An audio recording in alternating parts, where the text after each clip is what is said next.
ലണ്ടനിൽ ബ്രിട്ടീഷ് പാർലമെന്റിന് പുറത്ത് ഭീകരാക്രമണം. വെസ്റ്റ് മിനിസ്റ്റർ പാലത്തിന് സമീപം കാൽനടയാത്രക്കാർക്ക് നേരെ വാഹനം ഓടിച്ചു കയറ്റുകയും സുരക്ഷാ ഉദ്യോഗസ്ഥനെ കുത്തിപ്പരിക്കേൽപ്പിക്കുകയും ചെയ്തു. സംഭവത്തിൽ ഒരു സ്ത്രീ കൊല്ലപ്പെട്ടു. അക്രമികളെ പോലീസ് കസ്റ്റഡിയിലെടുത്തു.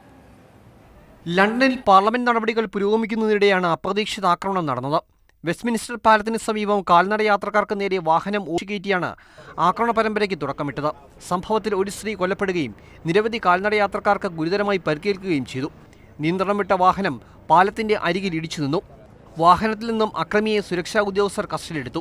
ഇതേസമയം പാർലമെന്റിന് പുറത്ത് സുരക്ഷാ ഉദ്യോഗസ്ഥനെ അക്രമി പരിക്കേൽപ്പിച്ചു. കൃത്യസമയത്ത് പ്രത്യാക്രമണം നടത്തിയ സുരക്ഷാ വിഭാഗം അക്രമിയെ പരിക്കുകളോടെ കസ്റ്റഡിയിലെടുത്തു എന്നാണ് റിപ്പോർട്ട്. ഗുരുതരമായി പരിക്കേറ്റ സുരക്ഷാ ഉദ്യോഗസ്ഥൻ ഇപ്പോൾ ചികിത്സയിലാണ്.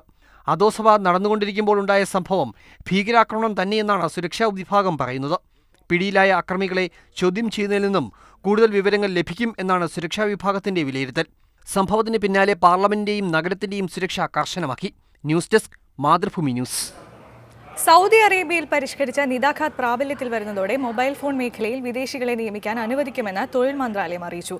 സമ്പൂർണ്ണ സ്വദേശിവൽക്കരണം പ്രഖ്യാപിച്ച മൊബൈൽ ഫോൺ കടകളിൽ 6% വിദേശികളെ നിയമിക്കാനാണ് തൊഴിൽ മന്ത്രാലയം അനുമതി നൽകിയിട്ടുള്ളത്. സൗദി അറേബ്യയിലെ തൊഴിലില്ലായ്മ നിരക്ക് കുറയ്ക്കാനാണ് സ്വദേശിവൽക്കരണ പദ്ധതിയായ നിതാഖാത്ത് പരിഷ്കരിച്ച് നടപ്പിലാക്കുന്നത്. ഇത് സെപ്റ്റംബർ 3 മുതൽ പ്രാബല്യത്തിൽ വരുമെന്ന് തൊഴിൽ മന്ത്രാലയം അറിയിച്ചു. ചില തൊഴിൽ മേഖലകളിലെ സ്വദേശിവൽക്കരണം പുനർനിർണയിച്ചതായി തൊഴിൽ വകുപ്പ് മന്ത്രി ഡോക്ടർ അലി അൽ ഗഫീസ് പറഞ്ഞു. ഇതിന്റെ ഭാഗമായാണ് മൊബൈൽ ഫോൺ മേഖലയിൽ വിദേശികളെ നാമമാത്രമായി നിയമിക്കാൻ അനുവദിക്കുന്നത്. 94% സ്വദേശിവൽക്കരണം നടപ്പിലാക്കുന്ന മൊബൈൽ ഫോൺ സ്ഥാപനങ്ങൾ നിതാഖാത്ത് പ്രകാരം ലോ ഗ്രീൻ വിഭാഗത്തിൽ ഉൾപ്പെടും. 96% ഗ്രീനിലും 98% സ്വദേശികളുള്ള സ്ഥാപനം ഡാർക്ക് ഗ്രീനിലുമാണ് ഉൾപ്പെടുകയെന്ന് തൊഴിൽ മന്ത്രാലയം വ്യക്തമാക്കി. 2016 സെപ്റ്റംബർ മുതലാണ് മൊബൈൽ ഫോൺ വിൽപ്പന മെയിന്റനൻസ് മേഖലയിൽ സമ്പൂർണ്ണ സ്വദേശിവൽക്കരണം പ്രഖ്യാപിച്ചത്.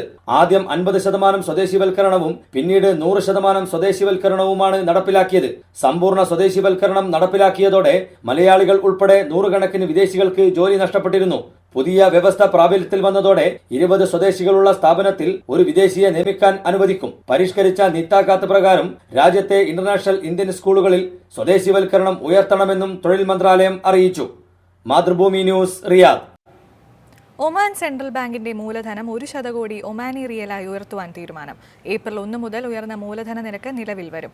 ഇന്നലെ നടന്ന സെൻട്രൽ ബാങ്ക് ബോർഡ് യോഗ തീരുമാനത്തിന്റെ അടിസ്ഥാനത്തിലാണ് നടപടി. ഖത്തറിലെ ഏറ്റവും മികച്ച ആഡംബര വിനോദ കേന്ദ്രമായ ദോഹ ഫെസ്റ്റിവൽ സിറ്റി ഏപ്രിൽ 5 തുറക്കും. 650 കോടി റിയാൽ ചെലവിട്ടാണ് മാളിന്റെ നിർമ്മാണം. 20 ലക്ഷത്തിലധികം സന്ദർശകരെയാണ് ഈ വർഷം മാളിൽ പ്രതീക്ഷിക്കുന്നത്. 4.33 ലക്ഷം ചതുരശ്ര മീറ്റർ വിസ്തൃതിയിൽ ദോഹയുടെ വടക്ക് ഷമാൽ റോഡിൽ അൽ ഖർത്തിയാത്തിലാണ് ഫെസ്റ്റിവൽ സിറ്റി സ്ഥിതി ചെയ്യുന്നത്. ഏപ്രിൽ 5 പ്രവർത്തനം തുടങ്ങുന്നതോടെ രാജ്യത്തെ ഏറ്റവും വലിയ വാണിജ്യ വിനോദ കേന്ദ്രമായി ദോഹ ഫെസ്റ്റിവൽ സിറ്റി മാറും. നേരത്തെ 3 തവണ ഉദ്ഘാടനം മാറ്റിവെച്ചിരുന്നു. വിഖ്യാത കലാകാരനായ ഡേവിഡ് ഹാർബർ നിർമ്മിച്ച ടോറസിന്റെ വലിയ ശില്പവും മാളിൽ സ്ഥാപിച്ചിട്ടുണ്ട്. 85 റെസ്റ്റോറന്റുകൾ ഉൾപ്പെടെ 500-ലധികം വാണിജ്യ സ്ഥാപനങ്ങളും cinema theatre, food court, snow park, Angry Bird theme park, e sports game arena, F1 fight സിമുലേറ്ററുകൾ എന്നിവയും മാളിൽ ഉണ്ടാകും. 8,000-ഓളം വാഹനങ്ങൾക്കുള്ള പാർക്കിംഗ് സൗകര്യവും ഇവിടെയുണ്ട്. ഉദ്ഘാടന വർഷം 20 ലക്ഷത്തിലധികം സന്ദർശകരെയാണ് പ്രതീക്ഷിക്കുന്നത്. ഈ വർഷം 2ാം പാദത്തോടെ തീം പാർക്കും പ്രവർത്തന സജ്ജമാകുമെന്ന് നേരത്തെ മാൾ അധികൃതർ വ്യക്തമാക്കിയിരുന്നു. ദോഹ ഫെസ്റ്റിവൽ സിറ്റി കൂടി തുടങ്ങുന്നതോടെ രാജ്യത്തെ ആഡംബര മാളുകളുടെ പ്രവർത്തനത്തിൽ ആരോഗ്യകരമായ മത്സരവും ശക്തമാകും. Mathrubhumi news, Qatar. Oman central ബാങ്കിന്റെ മൂലധനം 1 കോടി ഒമാനി റിയലായി ഉയർത്തുവാൻ തീരുമാനം. ഏപ്രിൽ 1 മുതൽ ഉയർന്ന മൂലധന നിരക്ക് നിലവിൽ വരും. ഇന്നലെ നടന്ന സെൻട്രൽ ബാങ്ക് ബോർഡ് യോഗ തീരുമാനത്തിന്റെ അടിസ്ഥാനത്തിലാണ് നടപടി. 760 ദശലക്ഷം ഒമാനി റിയാലാണ് ഒമാൻ സെൻട്രൽ ബാങ്കിന്റെ ഇപ്പോഴത്തെ മൂലധനം. ഏപ്രിൽ 1 മുതൽ മൂലധനം 1 കോടി ഒമാനി റിയാലായി ഉയർത്തുവാനാണ് തീരുമാനം. Central bank deputy chairman doctor Ali bin മൂസയുടെ നേതൃത്വത്തിൽ നടന്ന ഈ വർഷത്തെ ആദ്യത്തെ ബോർഡ് മീറ്റിംഗിലാണ് മൂലധനം ഉയർത്തുവാൻ ധാരണയായത്. ചെറുകിട ഇടത്തരം വ്യവസായ സ്ഥാപനങ്ങൾക്കുള്ള ധനസഹായമടക്കം വിവിധ വിഷയങ്ങളിൽ സെൻട്രൽ ബാങ്കും ഒമാനിൽ പ്രവർത്തിച്ചു വരുന്ന അംഗീകൃത ബാങ്കുകളും സ്വീകരിച്ചു വരുന്ന നിലപാടുകൾ യോഗം വിലയിരുത്തി.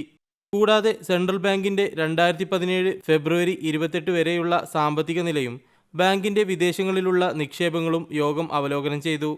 Central bank of Oman, deposit insurance fund, central bank pension scheme എന്നിവയുടെ 2016 ഡിസംബർ 31 വരെയുള്ള പരിശോധിച്ച കണക്കുകളും യോഗം അംഗീകരിച്ചു.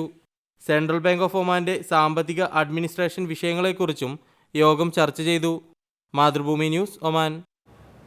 യൂറോപ്പിന്റെയും ഏഷ്യയുടെയും പ്രതീതി സൃഷ്ടിച്ചാണ് തുർക്കി പവലിയൻ ദുബായ് ഗ്ലോബൽ വില്ലേജിൽ സന്ദർശകരെ സ്വാഗതം ചെയ്യുന്നത്. കരകൗശലങ്ങൾ മുതൽ തുർക്കിക്കാരുടെ നൃത്തം വരെ ഇവിടെ എത്തിയാൽ ആസ്വദിക്കും.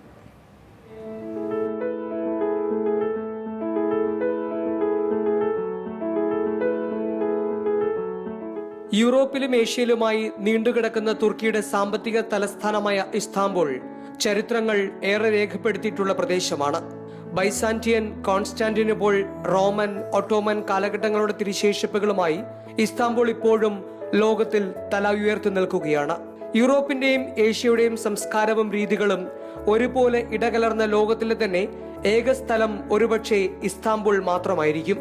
ഒർഹാൻ പാമുക് നമുക്ക് പരിചയപ്പെടുത്തിയ ഇസ്താംബുൾ ഇന്നും സഞ്ചാരികൾക്ക് വേറിട്ട അനുഭവമാണ് സമ്മാനിക്കുന്നത്. കാണാൻ ഒരുപാടുണ്ട് ദുബായ് ഗ്ലോബൽ വില്ലേജിലെ തുർക്കി പവലിയനിൽ. നമ്മുടെ നാട്ടിലെ അലുവ പോലെയുള്ള തുർക്കി സ്വീറ്റ്സിന് ലോകമെങ്ങും കൊതിയന്മാരുണ്ട്. തുർക്കിയുടെ കാപ്പിയും ചായയും ഏറെ പ്രശസ്തമാണ്. ജൈവോൽപ്പന്നങ്ങളായി അവതരിപ്പിക്കുന്ന കാപ്പിക്കും ചായപ്പൊടിക്കും ആവശ്യക്കാർ ഇപ്പോൾ ഏറെയാണ്. ഒപ്പം ഉണക്കിയെടുത്ത പഴങ്ങളും മുളകുമെല്ലാം സന്ദർശകരെ ആകർഷിക്കും.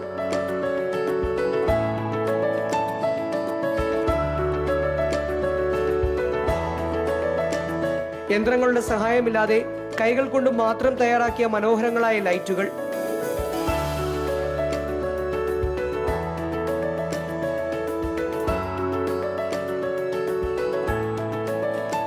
വിവിധ രൂപത്തിലുള്ള ഈ ദീപങ്ങൾ ഹോട്ടലുകളും വീടുകളും അലങ്കരിക്കാൻ ധാരാളമായി ഉപയോഗിക്കുന്നുണ്ട്.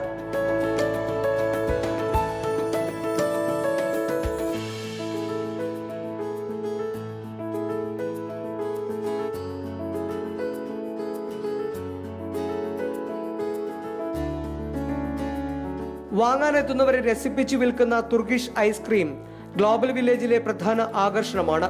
ഗ്ലോബൽ വില്ലേജിലെ മുക്കിലും മൂലയിലുമെല്ലാം തുർക്കിഷ് ഐസ്ക്രീമും തുർക്കിഷ് ജ്യൂസും തുർക്കി കാപ്പിയും കിട്ടും. കുട്ടികളെ മാത്രമല്ല, മുതിർന്നവരെ പോലും ഈ ഐസ്ക്രീം കച്ചവടക്കാർ ചിരിപ്പിച്ചു കൊല്ലും.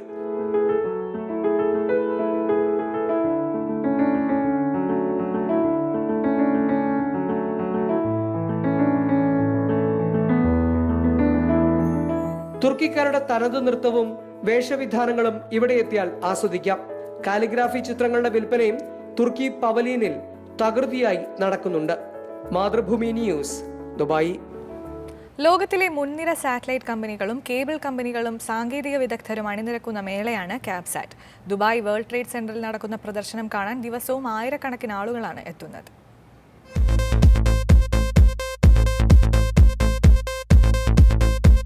ടെലിവിഷന്റെ ഭാവി എന്ന വിഷയത്തിലൂന്നിയാണ് ഇക്കുറി ക്യാബ്സാറ്റ് സംഘടിപ്പിച്ചിട്ടുള്ളത്. ദുബായ് വേൾഡ് ട്രേഡ് സെന്ററിലെ പ്രദർശനത്തിൽ ലോകത്തിന്റെ വിവിധ ഭാഗങ്ങളിൽ നിന്നായി ആയിരക്കണക്കിന് കമ്പനികൾ സാന്നിധ്യം അറിയിക്കുന്നു. മിഡിൽ ഈസ്റ്റ്, ആഫ്രിക്ക മേഖലയിലെ സാറ്റലൈറ്റ് ടെലിവിഷൻ അനുബന്ധ പ്രദർശന മേളയിൽ ഏറെ മുന്നിലാണ് ദുബായ് ആതിഥ്യമരുളുന്ന ക്യാബ്സാറ്റ്. മലയാളികൾ നേതൃനിരയിലുള്ള നിരവധി സാങ്കേതിക സ്ഥാപനങ്ങൾ ക്യാബ്സാറ്റിലുണ്ട്. വീഡിയോ ഡിസ്ട്രിബ്യൂഷൻ ഇപ്പോൾ ഒരുപാട് മലയാളം ചാനലൊക്കെ ഉണ്ട്. അവരൊക്കെ യൂറോപ്പിലും യു എസിലൊക്കെ ഡിസ്ട്രിബ്യൂഷൻ ഉള്ള ചാനൽ. അവർക്കൊക്കെ ഞങ്ങൾ ഡൗൺലിങ്ക് ചെയ്തിട്ട് ഫൈബർ വഴി യു എസിൽ എത്തിച്ചു കൊടുക്കും. ഇപ്പോൾ ഓൾറെഡി ചാർട്ടർ, ഡിഷ് TV അവരൊക്കെ ആയിട്ട് ഞങ്ങൾക്ക് ഓൾറെഡി ലിങ്കുകളും കാര്യങ്ങളൊക്കെ ഉള്ളതാണ്. പിന്നെ ഈ മാർക്കറ്റ് ഇത് മീനയാണ് ശരിക്കും. മിഡിൽ ഈസ്റ്റ്, ആഫ്രിക്ക ഇവിടെ ശരിക്കും മെയിൻലി ഇൻ്റർനെറ്റാണ് പ്രൊവൈഡ് ചെയ്യുന്നത്. പിന്നെ വലിയ ബെയിൻ, അൽ ജസീറ പോലത്തെ ആളുകളൊക്കെ ഞങ്ങളുടെ അടുത്ത് കപ്പാസിറ്റി ലീസിനെടുക്കും. അവരുടെ SNGക്കും അതിന് വേണ്ടിയിട്ട്. ഇന്ത്യയിൽ അങ്ങനെ വലിയ കാര്യമായിട്ട് കസ്റ്റമേഴ്സ് ഇല്ല ഞങ്ങൾക്ക്. പക്ഷേ മെയിൻലി മിഡിൽ ഈസ്റ്റാണ്. ഞങ്ങളുടെ മിഡിൽ ഈസ്റ്റ്, നോർത്ത് ആഫ്രിക്കയാണ് ഞങ്ങളുടെ മെയിൻ ഒരു കവറേജ് ഏരിയ എന്ന് പറയുന്നത്. സാറ്റലൈറ്റ് മേഖലയിലുണ്ടായ മുന്നേറ്റങ്ങളെക്കുറിച്ചുള്ള സെമിനാറുകളും ടെലിവിഷൻ, റേഡിയോ, ഓൺലൈൻ മീഡിയകളുടെ വിവിധ സ്റ്റോളുകളും ക്യാബ്സാറ്റിനെ ശ്രദ്ധേയമാക്കുന്നു. തത്സമയ സ്റ്റുഡിയോകളും റേഡിയോ സ്റ്റേഷനുകളും ഇവിടെ സജ്ജമാക്കിയിട്ടുണ്ട്. പ്രദർശനത്തിനപ്പുറം പുതിയ ഉൽപ്പന്നങ്ങൾ നേരിട്ട് ഉൽപ്പാദകരിൽ നിന്നോ വിതരണക്കാരിൽ നിന്നോ വാങ്ങാനും പുതിയ കരാറുകൾ ഒപ്പുവയ്ക്കാനും ഇവിടെ അവസരം ഒരുക്കിയിട്ടുണ്ട്. Mathrubhumi news, Dubai. മാധ്യമപ്രവർത്തനം ഏറ്റവും വലിയ സാമൂഹിക ഉത്തരവാദിത്തമാണെന്ന് Riyadh Indian embassy fest secretary V Narayanan. Indian media forum journalism training programme സമാപന സമ്മേളനത്തിൽ മുഖ്യപ്രഭാഷണം നടത്തുകയായിരുന്നു അദ്ദേഹം. മീഡിയ റവല്യൂഷന്റെ കാലത്തിലൂടെയാണ് ലോകം കടന്നു പോകുന്നത്. സാമൂഹിക ബോധത്തെ സ്വാധീനിക്കാൻ കഴിയുന്നത് മാധ്യമങ്ങൾക്കാണ്. ഈ സാഹചര്യത്തിൽ മാധ്യമപ്രവർത്തനം കേവലം ജോലി മാത്രമായി ചുരുങ്ങരുത്.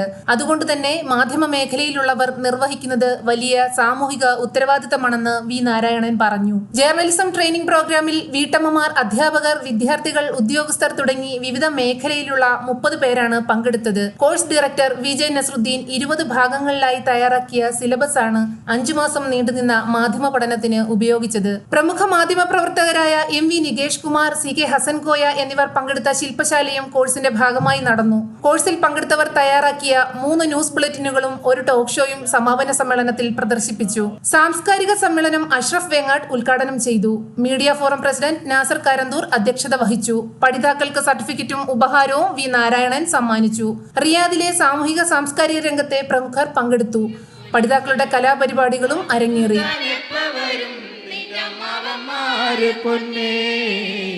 മധുവർണ്ണ പൂവല്ലേ നറുനില പൂമോളല്ലേ. Mathrubhumi news, Riyadh. UAE എക്സ്ചേഞ്ചിന് പുതിയ ആഗോള ആസ്ഥാന മന്ദിരം. അബുദാബി റീം ഐലൻഡിലെ തമു ടവറിൽ വിപുലമായ ആധുനിക സൗകര്യങ്ങളോടെ പടുത്തുയർത്തിയ പുതിയ കാര്യാലയം group chairman doctor BR Shetty ഉദ്ഘാടനം ചെയ്തു. 65,000 ചതുരശ്ര അടി വിസ്തൃതിയിലാണ് ആധുനിക സംവിധാനങ്ങളോടെ ഓഫീസ് തയ്യാറാക്കിയത്. 300ഓളം ജീവനക്കാർ നിലവിൽ ഹെഡ് ഓഫീസിൽ ജോലി ചെയ്യുന്നുണ്ട്. 3 പതിറ്റാണ്ടോളമായി അബുദാബി ഹംദാൻ സ്ട്രീറ്റിൽ പ്രവർത്തിച്ചു വന്ന ഓഫീസിൽ നിന്നാണ് ഇപ്പോൾ സ്വന്തം കെട്ടിടത്തിലേക്ക് UAE എക്സ്ചേഞ്ച് ആസ്ഥാനം മാറ്റിയത്. UAE exchange director Binay Shetty, group president Sudheer Kumar Shetty, global CEO Pramod Mangad തുടങ്ങിയവർ പങ്കെടുത്തു.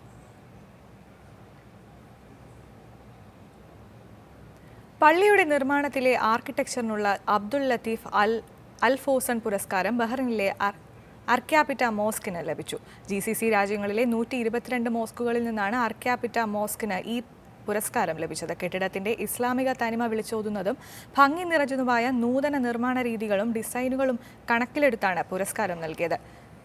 സ്കിഡ്മോർ, ഓവിങ്സ് ആൻഡ് മെറിൽ ആണ് പള്ളി ഡിസൈൻ ചെയ്തിരിക്കുന്നത്. ഷാർജയിൽ ഗതാഗത നിയമലംഘനങ്ങൾ കണ്ടെത്താനായി പോലീസ് സൈക്കിൾ ഉപയോഗിക്കുന്നു. സൂക്ഷ്മചലനങ്ങൾ പോലും കണ്ടെത്താൻ സാധിക്കുന്ന ക്യാമറകൾ ഘടിപ്പിച്ച സൈക്കിളുകളിൽ നൂതന സാങ്കേതിക രീതിയിൽ നിർമ്മിച്ചവയാണ്. UAE-യിൽ ആദ്യമായാണ് ഇത്തരത്തിലൊരു പോലീസ് പെട്രോളിംഗ് സൈക്കിളുകൾ നിരത്തിലിറങ്ങുന്നത്. റോഡുകളിലെ ഗതാഗത കുരുക്കുകൾ പരിശോധിക്കാനും റോഡ് സുരക്ഷ ഉറപ്പുവരുത്താനും ഉപയോഗിക്കുന്ന സൈക്കിളുകൾക്ക് ഒട്ടേറെ സംവിധാനങ്ങളും ഉണ്ടായിരിക്കും. യാത്രക്കാർക്ക് മുന്നറിയിപ്പുകൾ നൽകാനും സൈക്കിൾ സൗകര്യമുണ്ടായിരിക്കും. എമിറേറ്റിലെ സ്കൂളുകൾ, പാർക്കുകൾ, മറ്റ് വിനോദസഞ്ചാര കേന്ദ്രങ്ങൾ, തിരക്കേറിയ പ്രധാന നഗരങ്ങൾ എന്നിവിടങ്ങളിലെല്ലാം ഷാർജ പോലീസ് സുഗമമായ ഗതാഗതമൊരുക്കാനും നിയമലംഘനങ്ങൾ നിരീക്ഷിക്കാനും ഇത്തരം സൈക്കിളുകൾ ഉപയോഗിക്കും. ബഹ്റിനിലെ കുറ്റകൃത്യങ്ങൾ വർദ്ധിക്കുന്ന സാഹചര്യത്തിൽ ഇത് കണ്ടെത്തുന്നതിനായി രാജ്യത്തിന്റെ വിവിധ ഭാഗങ്ങളിൽ സുരക്ഷാ അധികൃതർ നിരവധി നിരീക്ഷണ ക്യാമറകൾ സ്ഥാപിച്ചു. രാജ്യത്തെ സുപ്രധാന വീഥികൾ, പ്രദേശങ്ങൾ, സാമ്പത്തികപരമായ പ്രാധാന്യം നൽകുന്ന പ്രദേശങ്ങൾ, കുറ്റകൃത്യങ്ങളും കലാപങ്ങളും പതിവായി റിപ്പോർട്ട് ചെയ്യുന്ന സ്ഥലങ്ങൾ എന്നിവിടങ്ങളിലാണ് പ്രധാനമായും നിരീക്ഷണ ക്യാമറകൾ ഘടിപ്പിക്കുന്നത്. ആഭ്യന്തരമന്ത്രി lieutenant general Sheikh Rashid bin Abdullah Al Khalifa പുറപ്പെടുവിച്ച റെസല്യൂഷൻ 51/2016 അടിസ്ഥാനത്തിലാണ് ഈ നീക്കം. സ്വകാര്യ വിദ്യാഭ്യാസ സ്ഥാപനങ്ങൾ, ചാരിറ്റി സൊസൈറ്റികൾ, പൊതുസ്ഥലങ്ങൾ, വാണിജ്യ വ്യവസായ സ്ഥാപനങ്ങൾ, റെസിഡൻഷ്യൽ പ്രദേശങ്ങൾ, പ്രത്യേക സംരക്ഷണം ആവശ്യമുള്ള മറ്റ് റിയൽ എസ്റ്റേറ്റ് പ്രദേശങ്ങൾ തുടങ്ങി റെസല്യൂഷൻ 51 പരിധിയിൽ ഉൾപ്പെടുന്ന ഇടങ്ങളിലാണ് ക്യാമറകൾ സ്ഥാപിക്കുന്നത്. ഷാർജയിൽ വാടക കരാർ പ്രമാണങ്ങളുടെ രജിസ്ട്രേഷൻ ഇനി മുതൽ ഓൺലൈനിലൂടെ മാത്രമായിരിക്കും. മുഴുവൻ താമസയിടങ്ങളിലൂടെയും വാണിജ്യ ആവശ്യങ്ങൾക്കായി പ്രവർത്തിക്കുന്ന സ്ഥാപനങ്ങളുടെയും കരാർ പ്രമാണങ്ങളാണ് നഗരസഭയിൽ രജിസ്റ്റർ ചെയ്യുന്നത് ഓൺലൈനിലൂടെ മാത്രമാക്കി പരിമിതപ്പെടുത്തിയത്. കരാർ പ്രമാണങ്ങൾ രജിസ്റ്റർ ചെയ്യാനായി നഗരസഭാ കേന്ദ്രങ്ങൾ കൂടാതെ ഷാർജയിലെ വിവിധയിടങ്ങളിൽ പ്രവർത്തിക്കുന്ന തഹസീലുകളും ഇതുവരെ സൗകര്യമുണ്ടായിരുന്നു. എന്നാൽ ഇക്കഴിഞ്ഞ ദിവസങ്ങളിൽ രജിസ്റ്റർ ചെയ്യാൻ പോയ താമസക്കാരോട് അതാത് കെട്ടിട ഉടമകളുടെ ഓഫീസിൽ നേരിട്ട് പോയി ഓൺലൈനിലൂടെ രജിസ്റ്റർ ചെയ്യാൻ നിർദ്ദേശിക്കുകയായിരുന്നു. ഇടവേള.